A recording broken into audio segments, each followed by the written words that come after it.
1992, Lincoln County, Ohio. Joseph Mulaney, William Hamilton, and Nikki Beles walked out together. Joseph jingled his keys, smiling, already talking about the lake overlook. The silver 1989 Pontiac Grand Prix rolled away from the lights, its headlights cutting once through the dark road toward Miller's Lake. That was the last confirmed moment anyone saw them. By morning, 3 bedrooms were still untouched, 3 beds made, 3 houses growing very quiet. By nightfall, the town began to understand that something was wrong.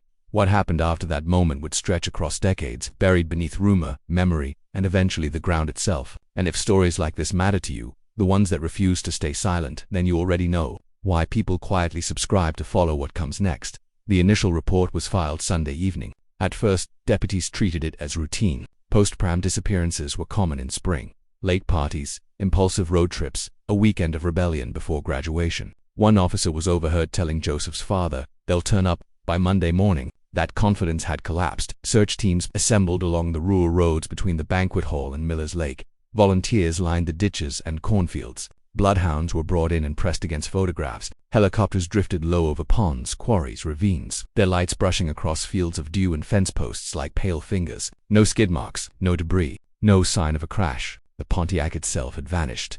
The parents did not stop moving. Joseph's father drove Route 39 again and again, staring into every gully. William's brother hung flyers at every gas station from Lincoln to Columbus. Nikki's mother, Elaine, wrote down every anonymous call: a girl at a diner, a car near the river, a party in the woods, each one dissolving into nothing. By the end of the week, the town gathered at St. John's Church. Candles trembled under stained glass. 3 framed senior portraits rested at the altar, their smiles already belonging to another life. The sheriff's office widened the search. Patrols pushed down old logging trails. Divers dragged the mud of Miller's Lake. Officers crawled through drainage culverts, abandoned silos, sinkholes. Every failure added weight. By the time the first week ended, the headlines changed. 3 teens vanish after prom night. Theories bloomed, where evidence did not. Carjacking, abduction, runaway pact. A crash covered up by someone powerful. None of them fit the known facts. The only certainty was absence.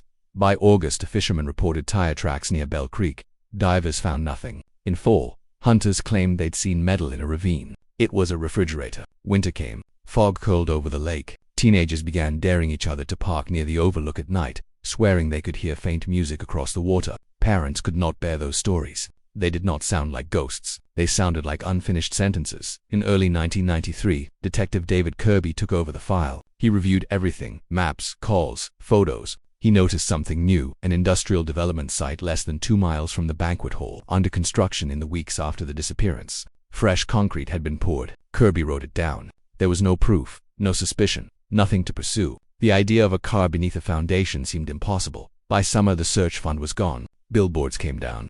When the class of '93 graduated, 3 seats were left empty. The investigation was officially downgraded by winter, but the town never stopped whispering. And right here, if you have a thought about the searches, the silence, or the first week when everything might still have been found, this is where people often leave it in the comments, before the story grows darker. Because what followed was not disappearance, it was concealment. By the late 1990s, the case no longer lived in police briefings. It lived in the town. The name people gave it was simple: the Prom Sitches. It was spoken quietly at diners, in high school hallways, during late shifts at gas stations. New generations of teenagers learned the roads by following the story. They knew where the silver Pontiac had last been seen. They knew which access roads no one used anymore. They knew which parts of Miller's Lake swallowed sound. And then the strange reports began in 1997. To volunteer firefighters responding to a brush fire near the quarry recorded a radio malfunction lasting just under 7 minutes. Their log described heavy static, repeating bursts of interference, and one voice that could not be identified by the dispatcher. The transmission ended abruptly. When the tape was reviewed later, the unknown voice could not be isolated. It was drowned in layered noise. In 1998, a pair of surveyors mapping flood risk near Bell Creek reported their compasses spinning repeatedly when they reached a shallow ravine less than a mile from the banquet hall. They recalibrated twice. The instruments stabilized only after they left the area. In 2000, a hunting group documented footprints near the edge of Miller's Quarry after fresh snowfall. 3 sets, leading from the tree line toward the water, none returning. The tracks were measured. The spacing was inconsistent. Too narrow for adults, too long for children. No wildlife pattern matched. By afternoon, wind erased them. None of these incidents were officially connected, but they accumulated. By 2001, retired Detective Dale Rowe returned to the case. He had been a patrol officer in 1992.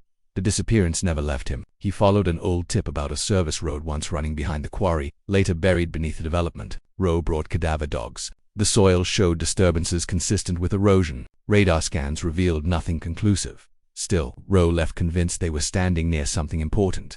Meanwhile, land around Lincoln County was changing. Old industrial zones were flattened. Roads widened. Concrete spread. The quarry edges were sealed. Foundations poured over ground no longer remembered. In 2003, Joseph's brother Mark joined the sheriff's department. He requested the file whenever he could. Every river recovery, every junkyard license plate, every submerged vehicle, he was there. By the mid-2000s, the original search maps no longer matched the landscape. Then in 2016, the ground finally answered. When developers struck metal beneath the Dry Creek Industrial Park slab, the car that surfaced had been sealed in place for 24 years. The interference logs, the shifting compasses, the footprints with no return path, none of it proved anything, but none of it fit an accident either.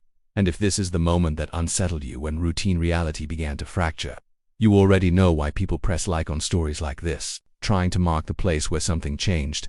Joseph Mulaney was the kind of teenager teachers described as steady, not loud, not reckless, the type who showed up early to class, who drove his younger cousin to practice when his aunt worked late, who kept his grades just high enough that his parents never worried. He had been accepted to a regional technical college for automotive engineering. The silver Pontiac was his project. He washed it every Sunday, waxed the hood twice a month. That car was supposed to be the first step toward a future built with his hands. William Hamilton was the opposite energy. All motion, all laughter. He had no patience for classrooms but endless loyalty for friends. He had been offered a construction apprenticeship starting that summer. He told his mother he was finally ready to be useful. In the weeks after the disappearance, the school attempted to continue. Bells rang. Classes resumed. Exams were taken. But the absence of 3 desks in the senior hallway became its own presence. Students avoided their lockers. Teachers paused when calling attendance. One substitute broke down mid-lesson and had to be escorted out. William's locker was cleaned by his mother in late June. Inside she found the construction apprenticeship brochure he had folded and unfolded so many times the edges had turned white. Joseph's locker still smelled faintly of motor oil from the afternoons he spent tuning his engine in the auto shop. Nikki's locker contained a library book she never returned, a travel guide for the Pacific Northwest. At night, their parents stayed awake in their houses, listening. Joseph's mother began keeping the porch light on until sunrise. She said it felt wrong for the house to be dark if her son might be trying to find his way home. William's father started sleeping on the couch with the television on, volume low, as if the sound itself could hold back something terrible. Elaine Bells stopped answering the phone after midnight because every late ring made her heart stop. On the first anniversary of May 16th, all 3 families stood at the lake overlook in silence. No speeches, no cameras, only wind moving across the water. Elaine dropped a single flower into the lake. It drifted for several seconds before disappearing beneath the surface. By the 3rd year, the parents had stopped expecting miracles but not hope. They moved through the world in a quieter way, as if any loud sound might shatter the thin structure holding them together. They learned to live with 2 calendars, the one on the wall, and the one that had never passed prom night. When the remains were finally recovered in 2016, grief returned with the force of something unfinished. The parents were no longer searching for their children, they were meeting them again after 24 years of absence. The identities were confirmed through fragments of bone and teeth, through DNA, through objects that had waited in darkness longer than most of the town's children had been alive.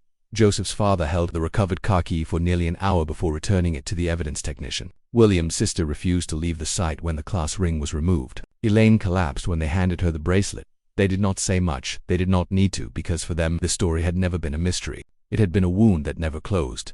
Nikki Beles was quiet in ways that drew people closer. She read constantly. She kept lists of places she wanted to see. Chicago, Denver, Seattle. She borrowed her mother's pearl bracelet for prom because she said it made her feel finished. That night they moved through the banquet hall like nothing in the world could touch them. Witnesses remembered Joseph not dancing, William stealing snacks, Nikki laughing more than usual. Their photos from the evening are ordinary, too ordinary. After the disappearance, the parents' lives calcified around absence. Joseph's room remained untouched. William's truck sat under the maple tree, started once a week. Nikki's calendar stayed frozen on May 1992. Every year on May 16th, fewer people attended the vigil, but the parents never missed one. When the car was finally recovered in 2016, the items inside spoke softly but clearly. Joseph's tuxedo jacket, Nikki's bracelet engraved MB Williams class ring, WH Lincoln High 1992. They were found seated, not scattered, not thrown, as if still mid-conversation. Forensic reports could not determine the moment of death. There were no high-impact injuries, no defensive wounds, no crash pattern. 3 young lives, preserved in the exact positions. they had held when the world stopped that their parents said it was the first time in 24 years they were certain the children had not chosen to leave. It was also the moment the town finally understood that whatever that happened on that road was never meant to be found. Once the Pontiac was removed from the Dry Creek site, the investigation changed temperature. What had once been rumor and memory now became physical. A machine-stamped VIN, soil trapped in rust, fabric fibers sealed from daylight for 24 years. Evidence does not fade the way stories do. Forensic engineers reconstructed the burial process inch by inch. Core samples taken from the surrounding slab showed multiple concrete batches, poured in rapid sequence, consistent with an overnight rush job. Aggregate composition matched a private supplier invoice dated June 18, 1993. 13 months after the disappearance, the concrete beneath the car showed compression patterns only possible if the vehicle had been placed before the pour, not after. Inside the car, trace analysis revealed something else. No glass fragmentation typical of a high-speed impact. No deformation consistent with a plunge. No crushed suspension. The front end was intact. The undercarriage showed scrape marks consistent with mechanical lowering chains or straps under tension. Even the soil packed around the tires was unnaturally uniform, suggesting backfill, not collapse. Detectives reopened property records. The land belonged to Henders and Sons Contracting at the time. The foundation permit was approved in 48 hours, unusually fast. No photographic documentation, no depth survey, no final inspection notes beyond a single signature. When investigators interviewed former foreman Richard Tully, the story finally cracked open. He described a weekend pour that should never have happened. Henders arrived unannounced after sunset, another man with him unknown to the crew, floodlights brought in, a concrete mixer rented off the books, no permits, no logs. Cash paid out the following Monday. Tully remembered Henders standing near one section of the pit, refusing to let anyone approach forensic accountants. Later confirmed there was no client authorization for that additional concrete, no invoice, no payment. That slab officially did not exist. When detectives confronted Paul Henders in Arkansas, he claimed he had no memory of the incident. Yet payroll records, rental equipment logs, and the polygraph all contradicted him. His physiological responses spiked immediately when shown photos of the burial site. 4 months later, he was dead of cardiac failure, taking the only living explanation with him. Then another name surfaced.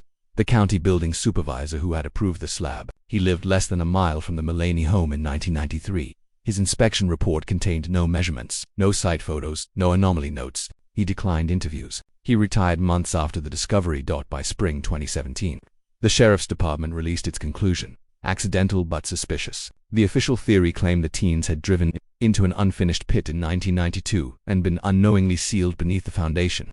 Days later, but no crew fails to notice a car-sized void. No inspector misses a buried vehicle. No accident produces a grave poured in secret. And if this is the moment that refuses to settle in your mind, the moment the paper story collapses under physical reality, this is where many viewers leave their thoughts quietly in the comments. Because some contradictions do not belong to history, they belong to the present. The memorial service in the fall of 2017 filled the Lincoln County High Auditorium with a silence that felt heavier than sound. Their senior portraits were enlarged, restored, illuminated by dim stage lights. Joseph, William, Nikki, faces forever 18. Families who had waited 25 years stood beside teachers who had watched them grow. The past and present finally forced into the same room. Elaine Beles held her daughter's bracelet, the same one recovered from the car, sealed in an evidence bag. Still polished, still warm from human hands. She said only, "Accidents do not pour concrete." Outside, autumn leaves scraped across the parking lot. The town exhaled, but no one felt finished. The construction site at Dry Creek was paved over again within weeks. Trucks rolled across it daily. Workers said the ground there always felt softer, even under fresh asphalt. Records were boxed. The file was closed, yet nothing about the case ever truly sealed. Somewhere between paperwork and memory, the story remains suspended. Not proven murder, not believable accident. Only a space where truth refuses to fully surface. And if you follow these stories because unfinished things matter, you already understand why people quietly subscribe, not for answers, but to make sure the questions are never buried. On certain nights in Lincoln County, when traffic fades and the air grows still, residents swear the distant hum of an engine sometimes drifts across the fields, moving slowly down a road that no longer exists. Some disappearances do not end, they wait.